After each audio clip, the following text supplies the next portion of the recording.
My name is Alex Creel, Senior Vice President and Chief Lobbyist for the California Association of Realtors. I'm here to give you an update on what happened on CAR-sponsored legislation last year. CAR sponsored 8 bills in 2010.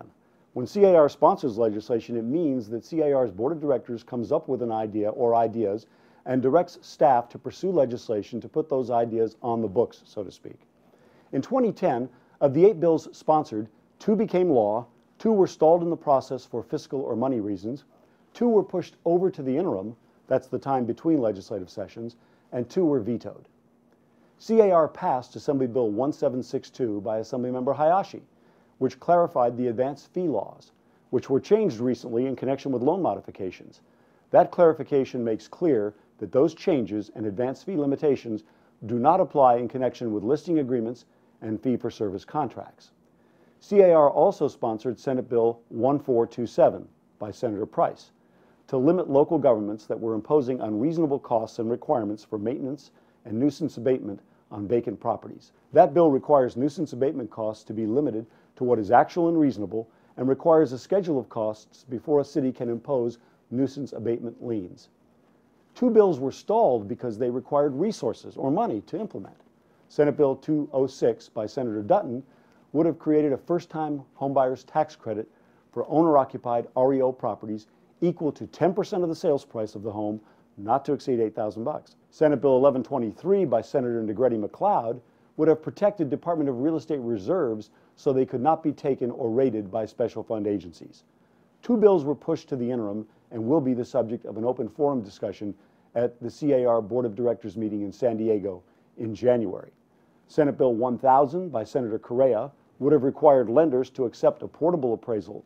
Put simply, if an appraisal is ordered and prepared for one lender on a particular property, another lender would be required to accept it even if that lender didn't order it. Assembly Bill 1797 by Assemblymember Hall dealt directly with appraisal management companies and would have expanded 2009 legislation requiring AMCs to register with the Office of Real Estate Appraisers. CAR felt that a simple registration requirement for AMCs did not go far enough, and the regulator needs additional authority specifically in connection with conflicts of interest, out-of-area appraisers, and the timeliness and accuracy of the appraisal work product. While these 2 bills did not become law, they motivated legislative interest, prompting Assemblywoman Hayashi, chair of the Assembly Business and Professions Committee, and Bob Clark, the director of the Office of Real Estate Appraisers, to participate in a forum discussion at CAR's directors meetings on Wednesday, January 26th at 3:30 p.m. for purposes of hearing from concerned realtors on appraisal problems in the field. This forum will be moderated by CAR's Executive Vice President, Joel Singer. 2 CAR bills were vetoed by Governor Schwarzenegger. Siding with the banking industry, he vetoed Senate Bill 1178 by Senator Corbett, which CAR sponsored to protect borrowers from personal liability following foreclosure on refinanced purchase money mortgages. These purchase money mortgages are non-recourse under California law, which means the borrower has no personal liability on default and the lender's recourse is limited to taking the property back.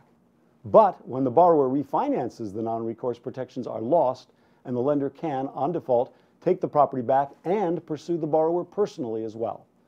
SB 1178 would have extended so-called anti-deficiency protections to refinance purchase money mortgages. The governor also vetoed Assembly Bill 1927 by Assemblymember Knight, which CAR sponsored to permit owners of units in common interest developments to continue to have the right to rent their units unless the unit owners by a written ballot voted to prohibit such rentals. Thank you for taking time to view this update.